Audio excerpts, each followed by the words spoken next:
ओम श्री गुरु जम्भेश्वराय नम। गुरु जम्भोजी साक्षात विष्णु थे। उन्होंने अपने विष्णु होने का परिचय जन्म से ही देना प्रारंभ कर दिया था।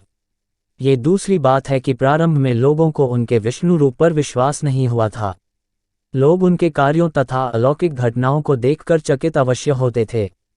बाल्यकाल की अनेक अलौकिक घटनाओं का वर्णन पंथ के कवियों ने अपनी रचनाओं में किया है।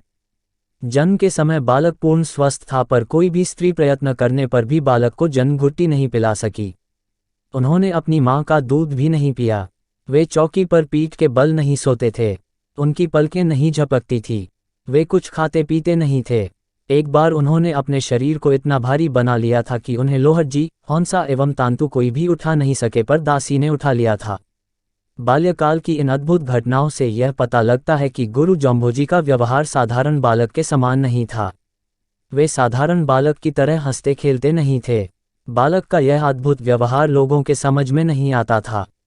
गुरु जम्भोजी के इस तरह के असाधारण व्यवहार को देखकर लोहटजी को चिंता होने लग गई थी। उनके पुत्र प्राप्ति के आनंद पर चिंता गहराने लग गई थी। वे सोचते थे कि बालक में कोई कमी है। इसी कारण वे भोपों एवं तांत्रिकों से बालक का उपचार पूछते रहते थे। बालक को ठीक कराने के उद्देश्य से ही लोहटजी उनको भोपों के पास ले गए थे। भोपे ने कई पाखंड किए, यहाँ तक कि उसने कई जीवों की बलि भी दी, तब भी बालक ठीक नहीं हुआ। अत्यधिक निराश होकर भोपे ने कहा, मैंने 11 जीवों की जो बलि दी थी वह भी बेकार चली गई। इस पर गुरु जम्भोजी ने विरोध करते हुए भोपे से कहा कि तुम झूठ बोलते हो, तुमने 11 नहीं 13 जीवों की बलि दी है। बलि देने वाले जीवों में एक बकरी के गर्भ में 2 बच्चे थे, वे भी बिना सहारे मर गए। गुरु जम्भोजी की इस बात को सुनकर भोपा चकित रह गया। बाद में जब बिश्नोई पंथ की स्थापना हुई तो वे भी पंथ में सम्मिलित हो गए थे। भोपे से जब बालक का उपचार नहीं हुआ तो लोहटजी ने किसी के कहने पर नागौर के एक तांत्रिक ब्राह्मण को बुलाया।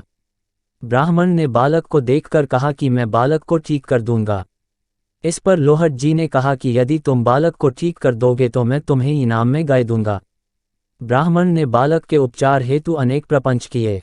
उसने 64 छिद्रों वाला एक घड़ा और 108 चौमुखे दीपक मंगवाए और रविवार की रात्रि में उनमें तेल डालकर जलाना प्रारंभ किया, पर ब्राह्मण को कोई सफलता नहीं मिली।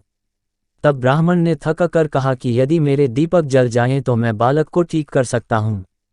तब गुरु जम्भोजी ने मिट्टी का कच्चा घड़ा एवं कच्चा सूत मंगवाकर कुएं से पानी निकाला, उस पानी को चौमुखे दीपकों में डालकर उन्हें जलाया। गुरु जम्भोजी के इस चमत्कार को देखकर ब्राह्मण एवं वहां उपस्थित लोगों को बड़ा आश्चर्य हुआ।